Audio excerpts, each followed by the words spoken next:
Very nice introduction, Phil. Today I want to talk about the role that we as web designers and developers can play in building a more sustainable web, not just how, but why. And as Phil said, I am a developer, and you can normally find me talking about CSS. But today I'm talking about something very different, or quite different. Anyway, it's all related. This is my blog, CSS in Real Life, so this is where I usually write lots of things about CSS and just front-end development in general. But recently I've become more and more concerned with climate action in tech, so why it's important and what we can do in our roles. I am also a front-end developer at Adamode, as Phil said, a data science and AI company working in renewable energy and green technology, doing all sorts of optimization and data visualization things for, example, people operating wind turbines and that kind of thing. And working in green tech is important to me because I like to feel like I'm contributing my skills to something positive. But you don't have to work in the climate tech industry for your work to make a difference. So why is this important? Why is building a sustainable web important? Well, climate change will affect us all, and many people are already feeling its effects as we see, increased extreme weather events more frequently, like wildfires, hurricanes, floods. So these are already happening. People are already being displaced and ecosystems are being lost. And scientists are agreed that without drastic action to reduce our carbon emissions, we face the prospect of humanitarian crises on an unprecedented scale as the Earth warms with climate change. So faced with the scale of this problem, it's very easy for us to say, throw our hands up in despair and say, well, the problem is too big. There's nothing I can do as an individual. But in fact, we have more power than we realize. Most reports estimate that the internet accounts for between 3 and 4% of carbon emissions worldwide. So that puts our industry on level pegging with the entire aviation industry or a small country. And one way that we as web developers can have an impact is reducing the amount of CO2 or carbon generated by the websites that we build. And in fact, carbon emissions are only one facet of digital sustainability. There are a number of intersecting issues. And carbon emissions are perhaps the most obvious one because the impact of greenhouse gases is well documented. But there are plenty of other considerations too. So there's e-waste. Vast quantities of old devices are dumped in landfill without being recycled, and many end up in developing countries where they damage soil and pose a hazard to the environment and to people. We tend to think of the cloud as being clean, but in fact, this is the cloud, vast data centers in the desert. And data centers require an ever-increasing amount of power, but they also consume a lot of water to keep them cool. And water scarcity is becoming more and more of an issue worldwide. Manufacture of computer chips also uses a lot of water. In addition to disposal, there are also a lot of harmful chemicals used in the manufacturing process of digital devices, which often end up in the environment.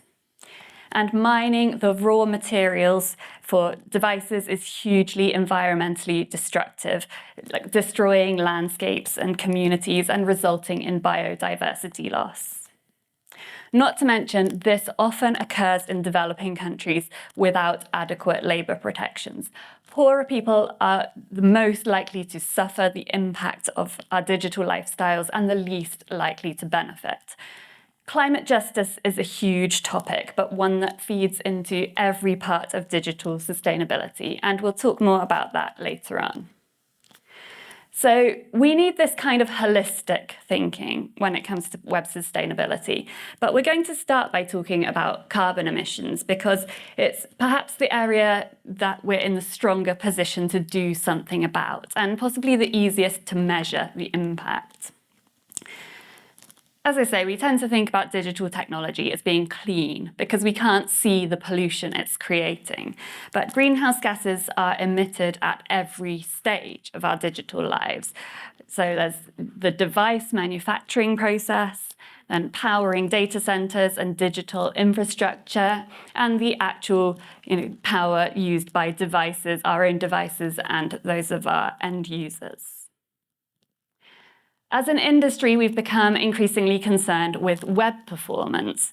It's no secret that web pages have become increasingly bloated, and the average web page size now stands at around 2 megabytes.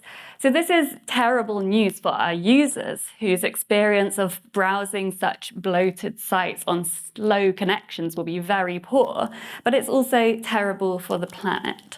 So poor performance and energy intensity often go hand in hand. So I would argue that we should be showing the same level of concern about our website's carbon emissions as we are about web performance. And the good news is that fixing our website's performance problems goes a long way towards reducing its carbon emissions. There's a big overlap. And of course, it's beneficial to everyone, your end users and your company's bottom line, because faster websites lead to users getting stuff done. Performance budgets are not a new idea. So the idea that you identify things like a maximum size of resources you're willing to load or the maximum number of requests, and then you can make choices and trade-offs to ensure that you stay under budget. And there are a number of tools that can help you measure your web performance, like Web Page Test, Google's PageSpeed Insights tool, and GTmetrix, to name just 3 of them. And with these, you can measure your core web vitals, which Google now takes into account in its search ranking algorithm. So using these can actually help make a stronger case to clients for improving their website's performance and reducing carbon emissions. So in my experience working at an agency before my current job, once Google started taking these core web vitals into account, clients suddenly started to care more about web performance, and they allowed us to spend more time optimizing their sites. So it would be great if we could do something similar with our carbon emissions. And if we're focusing on carbon emissions, not just performance, then maybe we should consider setting a carbon budget. A performance budget gets us some of the way there, but carbon budgets allow us to think about sites holistically, so beyond just the metrics associated with web performance. It's pretty hard to measure your website's carbon emissions. There are so many factors to consider, but there are a few tools that help us do this. So Website Carbon provides a snapshot quantifying carbon emissions for 10,000 monthly page views of your site. So it tells you how green your site or your web page is compared to others and some actions you can take. And it's quite useful to see comparisons to the physical world. It makes it a bit more real and a bit more tangible. For example, it tells me that over a year, my website homepage produces the same amount of CO2 as making 987 cups of tea for every 10,000 page views. For a more in-depth evaluation, you might want to try something like EcoPing. So this has much more kind of detailed reporting, and it's integrated with core web vitals as well, so you can measure sort of performance and your carbon emissions. I haven't actually used this one, but I know quite a few people who do, and it seems like it would be quite useful for reporting to clients. And then Beacon falls somewhere between the two. And what I like about this is it shows as well as the amount of CO2 on initial visit, it shows how much is produced on a returning visit. So you can see how efficient your cache strategy is. Tools are not the be-all and end-all. They can't measure everything. And they're based on data transferred on initial page loads. So they don't take into account things like lazy-loaded images, JS, and data fetched during interaction. So accurately measuring carbon emissions is very complex, but they're good starting points. They allow us to start having these conversations. And personally, I would love to see some of these metrics integrated with dev tools, like in Google or Firefox or whatever browser you're using, so that there's a greater amount of visibility on this stuff. I think it's important for developers to see this stuff. Once we have an idea of the environmental impact of our website, we can take steps to reduce it. And if designers and developers collaborate from the get-go, we can do a much better job of this. So, of course, page weight, or the amount of data transferred, is a big contributing factor to our carbon emissions. And one of the biggest contributors is images. So remember how we said the average web page size is 2 megabytes? Well, images alone account for nearly half of that. Images account for 43% of bytes transferred and around 30% of requests. Image data has to be stored and transferred, and they need to be decoded and rendered by the browser. So images are a great opportunity to reduce the environmental impact of our websites. So, well, we could obviously try using fewer images or even no images. Can we design a web page that has just as effective an impact without using images? Or can we use SVG instead of photos, as SVGs tend to be a lot smaller? But failing that, can we use smaller images? Do we need a full-width hero image?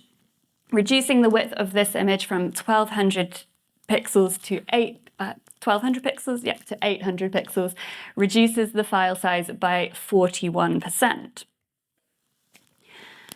And we should optimize our images. So we can size and compress them before uploading in programs like Photoshop. So you can often save images in Photoshop with a lower quality level without any visible loss of quality to the user. You can also compress images at build time on the server or with build tools. And if in your design, if you apply like a CSS filter or gradient over an image, you can often get away with a lower quality of image. So saving this image in Photoshop with a quality level of 4 rather than 6 reduces the file size by a further 69%. We should serve appropriate images for the user's device. So use the source set attribute so that users with smaller screens or lower resolution devices don't have to download huge images. And consider modern image formats. So WebP is an incredibly versatile image format and on average is around 26% smaller than PNGs or JPEGs. It can handle transparency and it has excellent support. AVIF is a newer format which can reduce the file size even further, but support is limited. But using the picture element, we can load a WebP or AVIF image for browsers that support them while providing JPEG fallback for older browsers. We should also defer loading images until the user actually comes to them. So using the loading attribute on your image element means those images will be lazy loaded. Anything below the fold does not need to be, below the visible viewport doesn't need to be loaded straight away. So this is how we use that. We just use the loading attribute with the value of lazy on the image element. This is really well supported now. And many of these points also apply to video too.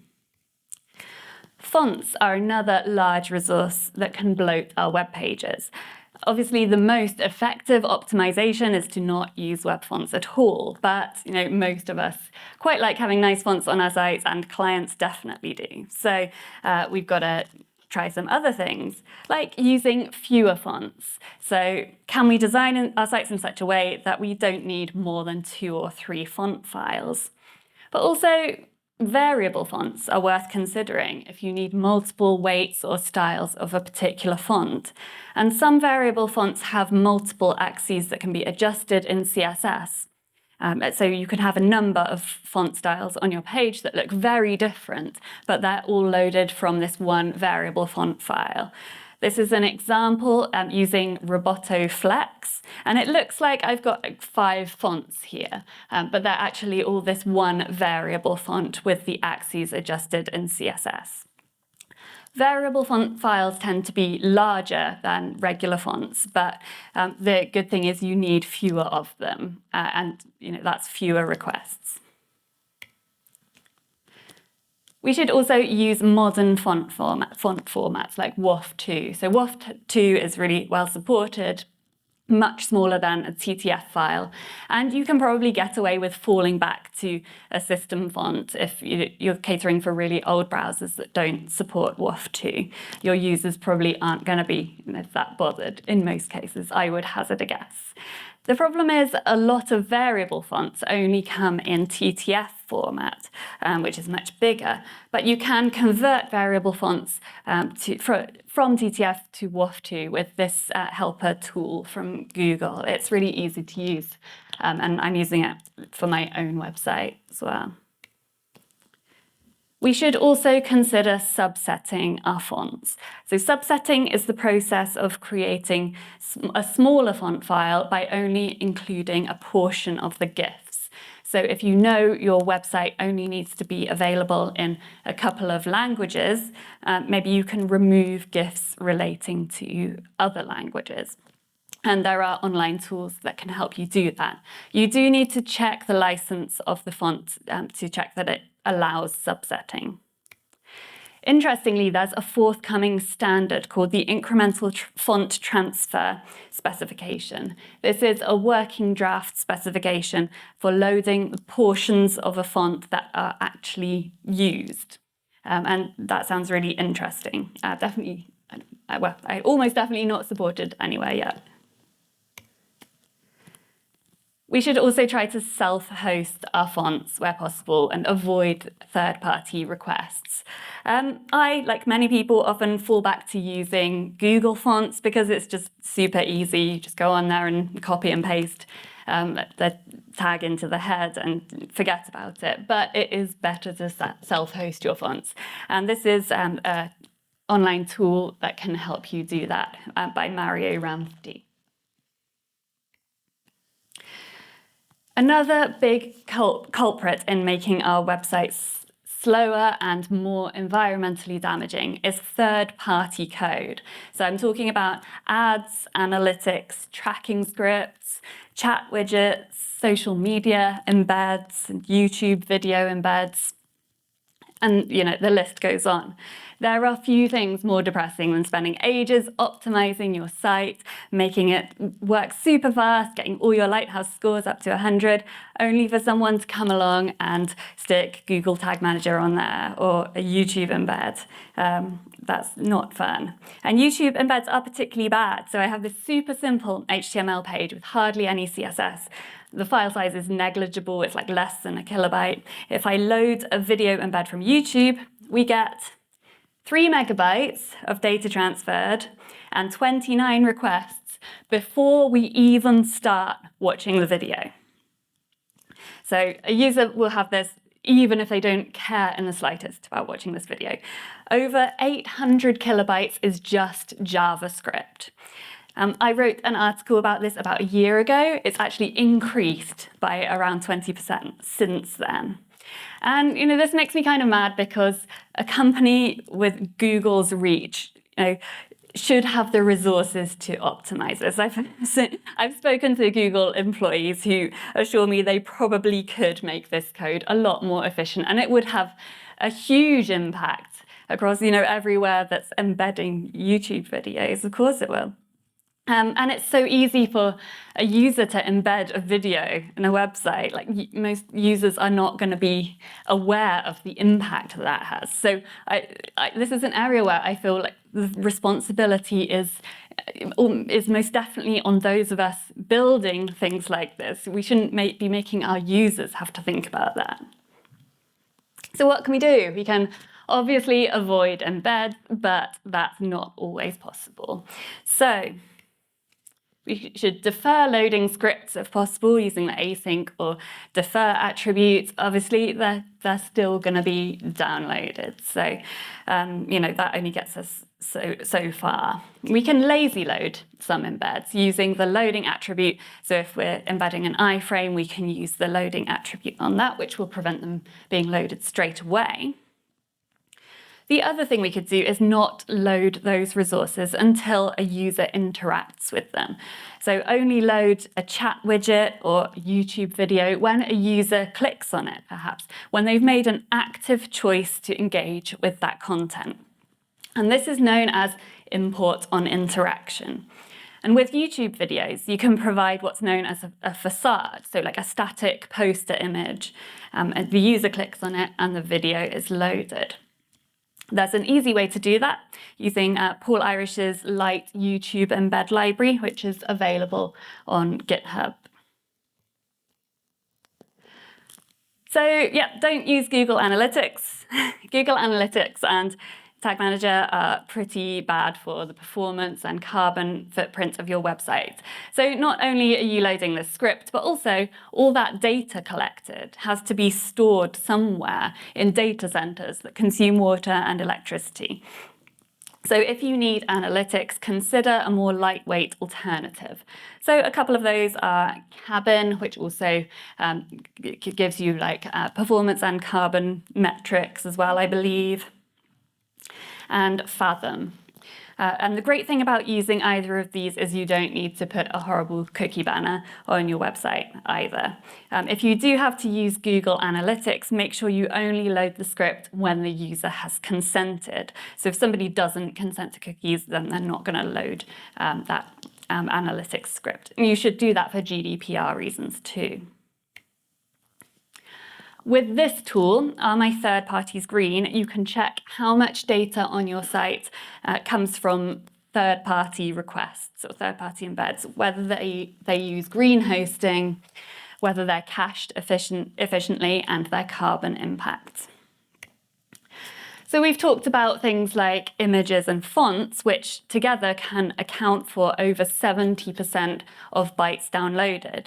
But not all bytes are created equal. So the big one is use less JavaScript. So that can have a really big impact on our website. So JavaScript has the greatest negative impact on performance. Your browser has to do more work to process JavaScript. So don't be like this guy. Thank you, Auntie Bell, for this image. We need to use JS responsibly. And that comes down to design to start with. So that plays a big part. Can your web page have just as effective an impact without a hero carousel? The answer is yes, it can. Remove any libraries that you don't need. Can you use a native API instead? Do you need loads and loads of polyfills? Can you remove any? And do you need to transpile your code? So transpiling for compatibility with older browsers increases the amount of code you're shipping. Modern browsers support ES6 features and have done for some time. So look at your user base. Can you drop the requirement to transpile for IE 11? You probably can. Do you need a framework? So frameworks are a developer convenience, and sometimes they enable us to write better code and deliver a better user experience, but in many cases they're overkill. And I say this as somebody who works with Vue.js every day. Sometimes it's the right tool, sometimes it's not. Using React or Vue, you're forcing the user to bear the cost of importing that entire framework's JS. So prioritize user experience over developer convenience. Your blog does not need to be a React app. And I really recommend this book, Responsible JavaScript by Jeremy Wagner. So that goes into a lot more detail about some of the tips I've mentioned here, there's plenty more really useful information in there as well. So we should be optimizing everything that we can, and that includes caching. So cache what you can on the server or use a service worker. And there's a great article by Harry Roberts about cache control headers if this is a new world to you. minify and compress your code using build tools, compress images, reduce JS transfer with gzip or Brotli compression. Tree shaking is the process of removing dead code, which can be done in many build tools. And code splitting, splitting our code into smaller chunks, which can then be incrementally loaded when they're needed. So that's a little bit like what we looked at with the import on interaction pattern with a video, but we can do this with JS libraries that we need for particular parts of our site, or import on a per route basis if we're using a framework. And we use a dynamic import syntax. So this is how we might normally import a dependency. I'm importing the auth module from the AWS Amplify library. But instead, we can use a dynamic import, which is this promise-based syntax. So bundlers will compile the import into its own module, and then it's only loaded when this particular bit of code is run, when the user perhaps interacts with your app in some way, and then this module is imported. Check your dependencies. So make sure you're not importing dependencies you don't actually need. And where you can, only import the modules you need from a library rather than the whole thing. Many libraries are written in a way that will allow you to do that. So, don't import all of Lodash if you just need one tiny little utility function. So far, we've looked at ways we can optimize the code shipped to the user, which can have the benefit of making our websites faster as well as less carbon intensive. And these measures can help reduce energy consumed on the end user's device if they can enable them to download fewer resources and run fewer CPU-intensive operations.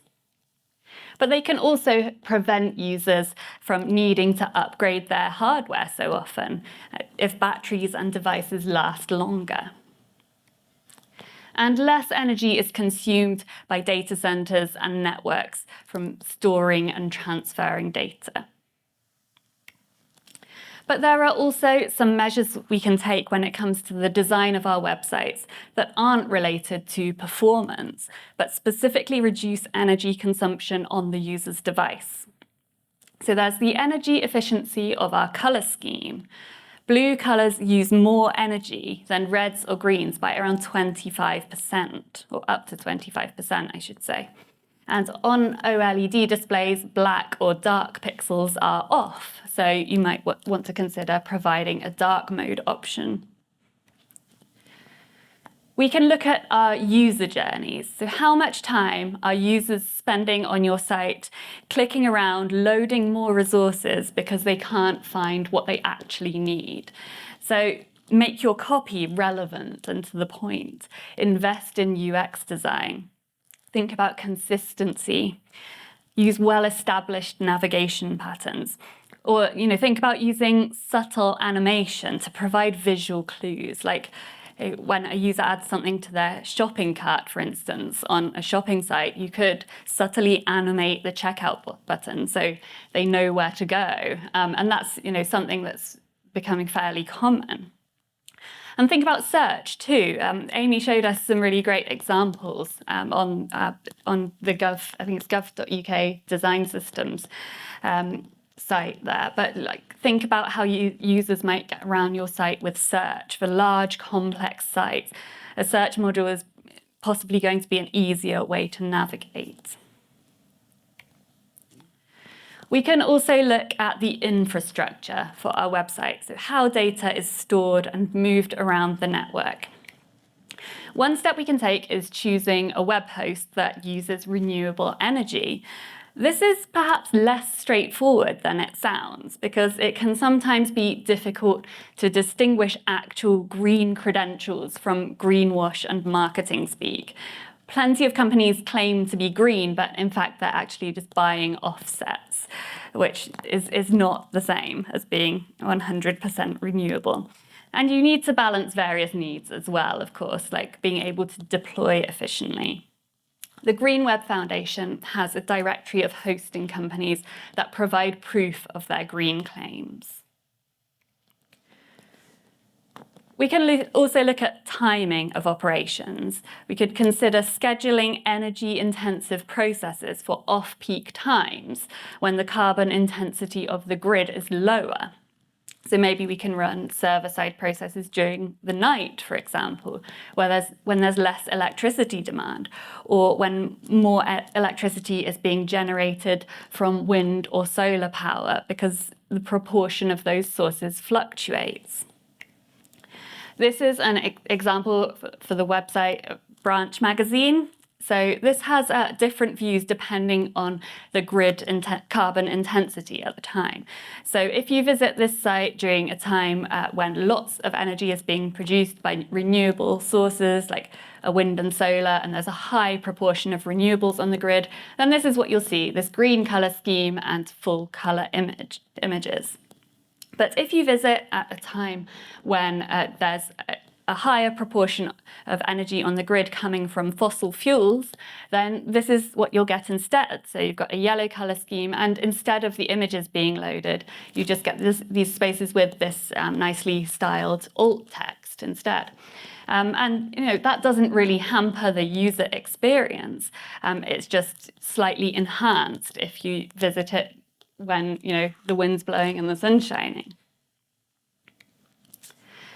Another option is to serve assets closer to where the user is, so user CDN. But the trade-off is you might not have much control over whether the data centers use renewable power. So you could consider using locations which have a higher proportion of renewable energy on the grid or lower carbon intensity. There's an interesting case study by the agency Us2, where they basically built their own green hosting network, hosting in locations around the world with a high proportion of their electricity coming from renewable sources. And you can see here the huge drop in their carbon emissions. So they track their carbon emissions over time using EcoPing, and that's the black line on this graph. And when they switched to this green hosting network, in the very last portion of the graph, the last sixth there, you can see their carbon emissions basically just fall off a cliff, almost down to zero. Now, obviously, building your own green hosting network is, not something that everyone can just do. It takes time and resources, but it's really interesting to see case studies like this as an example of what's possible. And, perhaps this is your bag. I don't know. This responding to shifts in carbon intensity is called demand shifting. And it can result in between 45 and 99% carbon reductions. And the Green Software Foundation has plenty of resources on this. There's one area we don't tend to think about as having a big carbon impact, and that's developer tooling, the actual development process, the power we use running a site locally. And across a big organization, that could be significant. So I like this quote from Eric Bailey. He says, "If I was a better programmer, I'd write a script that shows you the cumulative CO2 you've generated every time you type npm install. If your project is on GitHub or you're building a library on npm and it's downloaded by hundreds or thousands of developers, this could add up." So think about your tooling and how you're building websites. Does your website need to be a full-blown WordPress site or single-page application? Would a static site suffice? These are almost always more efficient. So we talked about tree shaking and code splitting, but you also want to make sure these optimizations aren't run every time you build your site locally or every time you hit save, because that's going to actually use a lot of energy. And remove unused dependencies from your project so they won't be installed by others. And of course, just generally reducing complexity in our tool chains where possible is a good thing. Developer Danny Van Koten wrote a case study about how he removed a 20 kilobyte dependency from his WordPress plugin, which is used on over 2 million websites.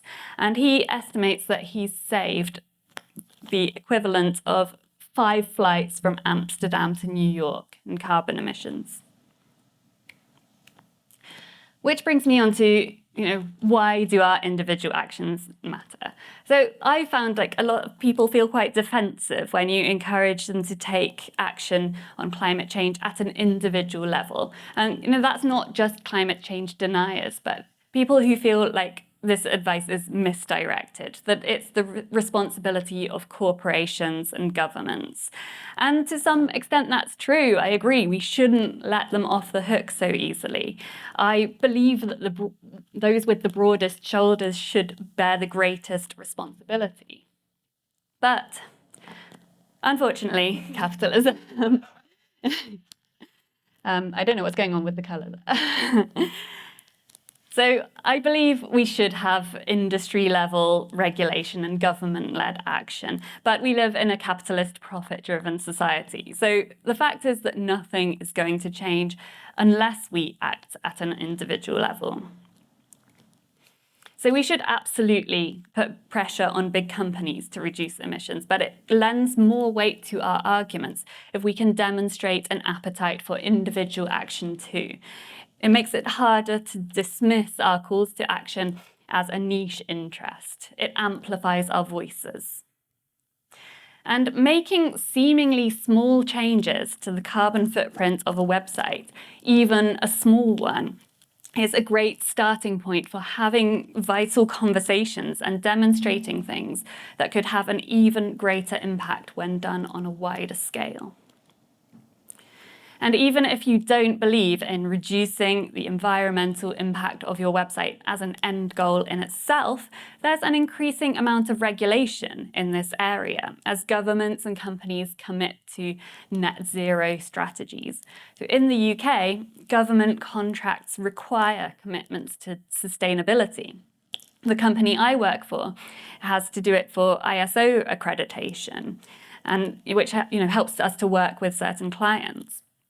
And it might, I don't know what's going on with my audio, it might be easier to win client work in the future if you already have these kind of sustainability commitments.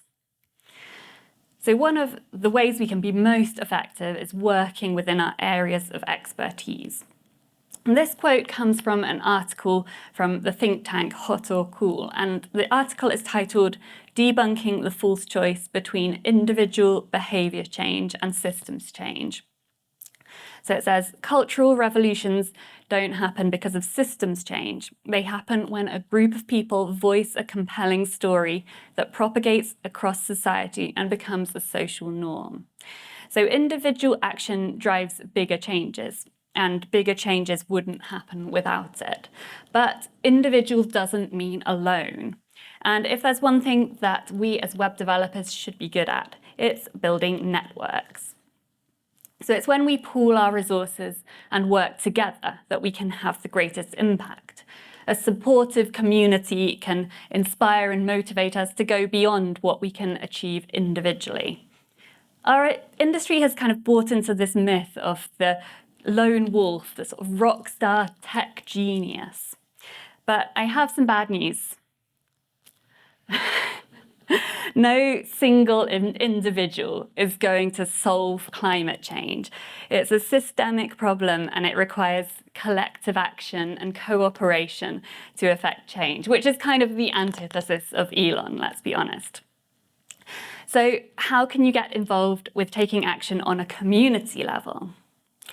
You could form a workplace action group to support each other to take climate action and push the climate agenda and greener practices within your organisation, as well as sharing resources and holding each other accountable.